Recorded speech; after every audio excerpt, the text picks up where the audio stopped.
Failing to manage your anger can lead to a variety of problems like saying things you regret, yelling at your kids, threatening your coworkers, sending rash emails, developing health problems, or even resorting to physical violence.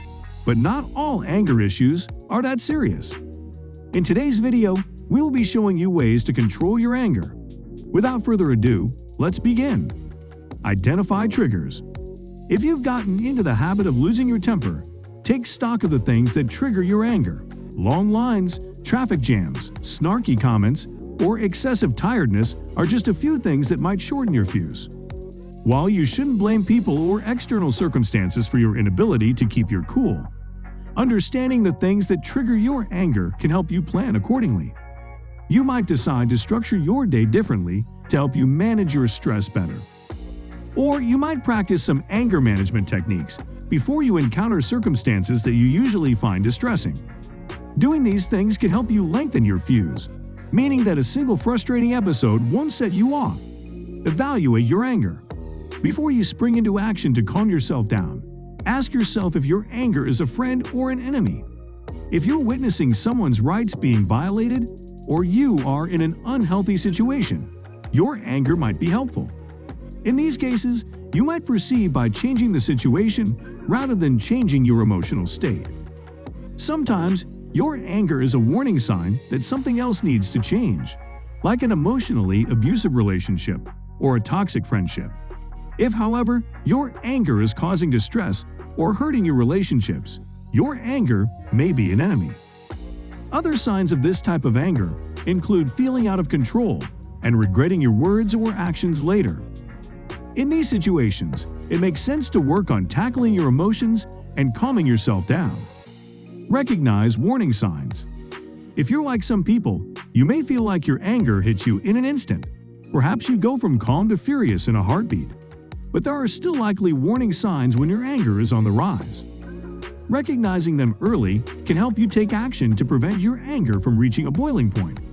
Think about the physical warning signs of anger that you experience. Perhaps your heart beats faster or your face feels hot. Or maybe you begin to clench your fists. You also might notice some cognitive changes. Perhaps your mind races or you begin seeing red. By recognizing your warning signs, you have the opportunity to take immediate action and prevent yourself from doing or saying things that create bigger problems. Learn to pay attention to how you're feeling, and you'll get better at recognizing the warning signs. Step away. Trying to win an argument or sticking it out in an unhealthy situation will only fuel your anger. One of the best anger management exercises is to remove yourself from the situation if you can. Walking away from a triggering situation can be an excellent way to take control of your anger. When a conversation gets heated, take a break. Leave a meeting if you think you're going to explode. Go for a walk if your kids upset you. A timeout can be key to helping you calm your brain and your body. If there's someone that you routinely get into heated disputes with, like a friend or family member, talk with them about the importance of taking a timeout and resuming when you're both feeling calm. When you need to step away, explain that you aren't trying to dodge difficult subjects, but that you're working on managing your anger. You aren't able to have a productive conversation or resolve conflict when you're feeling really upset. You can rejoin the discussion or address the issue again when you're feeling calmer. Sometimes it helps to set a specific time and place when you can discuss the issue again. Talk to a friend. If there's someone who has a calming effect on you, talking through an issue or expressing your feelings to that person may be helpful. It's important to note, however, that venting can backfire.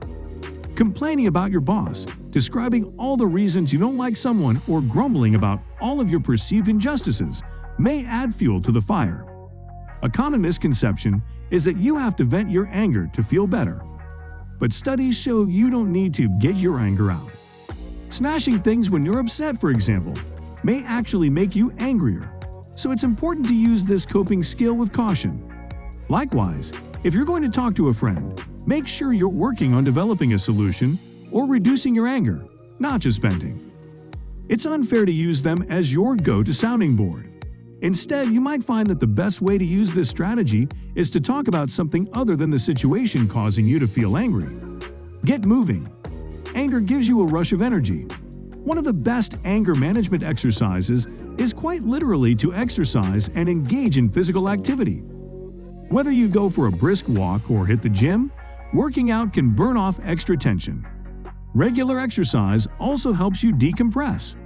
Aerobic activity reduces stress, which might help improve your frustration tolerance. Additionally, exercise allows you to clear your mind. You may find that after a long run or a hard workout, you have a clearer perspective on what was troubling you. Manage your thoughts.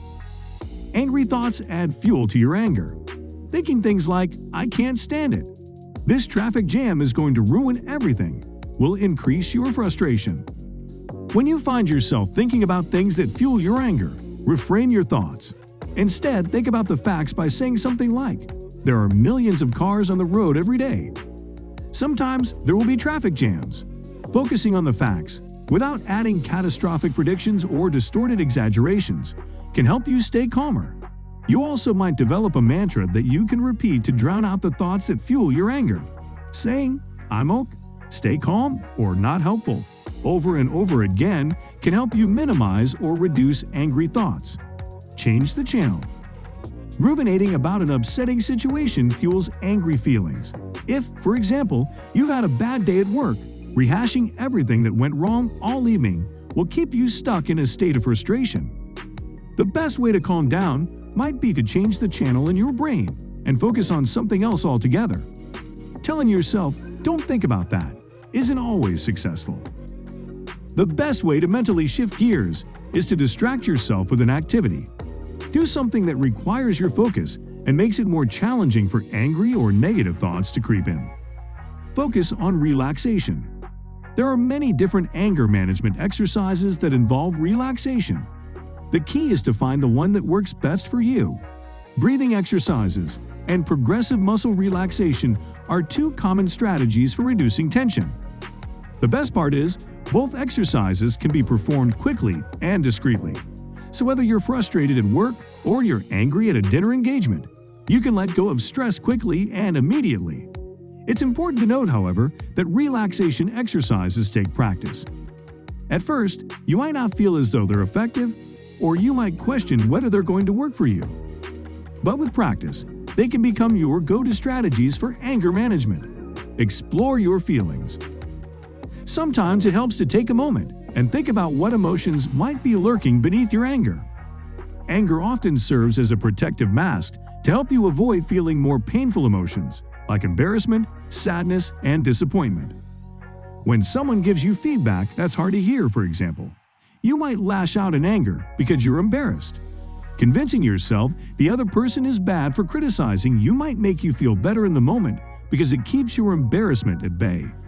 But acknowledging underlying emotions can help you get to the root of the problem.